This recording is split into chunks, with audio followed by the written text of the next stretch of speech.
Hindi pa man po tag-init ay magkakaroon na po ng tinatawag na rotational o salit-salitang brownout sa ilang bahagi ng Mindanao. Samantala ang Malacanang tila sinisisi ang Kongreso. Bakit hindi pa raw na ibibigay yung mga special powers ika nga na hinihingi para sa Pangulo at para maagapan ang pinangangambahang krisis sa kuryente? Nakatutok si Katrina Song. Simula bukas, makakaranas ng rotational brownout ang ilang probinsya sa Mindanao. Sinimula na kasi ang pagsasaayos sa ilang power plants doon.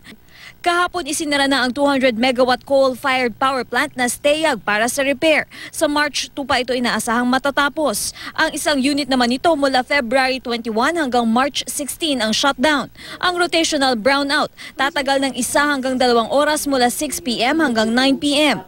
May overlap silang 10 days. Doon nang medyo critical. Kasama sa mga karanas ng rotational brownout ang Agusan del Sur at ilang bahagi ng Davao City at Zamboanga. Ang Zamboanga City nakaranas na ngayong araw ng brownout na posibleng umabot ng 6 na oras. Kahit daw kasi may nakukuhang 36 megawatts na supply ng kuryente sa mga independent power producer. Di raw ito sapat sa pangangailangan na 85 megawatts ng buong lungsod. Sa datos ng DOE, sa kabuuan ay aabot sa 82 megawatts ang kulang na supply ng kuryente sa Mindanao sa umaga, negative 88 megawatts sa hapon at negative 91 megawatts sa gabi. Annually ang mga planta, no, ito ay mini-maintenance kada taon. Kasi part yan eh. Kasi ito ay nag-ooperate 24 hours. 7 days in a week, 24 hours in a day.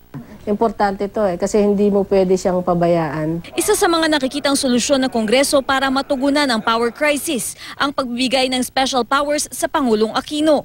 Nakapasa na sa Kamara ang joint resolution pero sa Senado sa Miyerkules pa ito inaasahang maipasa. Kaya ayon sa Malacanang, dapat na magbigay din ng paliwanag ang mga mambabatas kung sa panahong yun mababatid natin na meron din silang responsibilidad sa naging kakulangan. Umaasa naman ng DOE sa agarang pagbibigay ng special powers sa Pangulo. Importante siya eh, in a sense na wala na talaga makuhang source na supply and the government has to act, ano? Kasi yun yung minamandato sa atin na kung wala na mapagkuha ng supply, the government should be able to provide supply, no? Para ma-meet yung demand natin.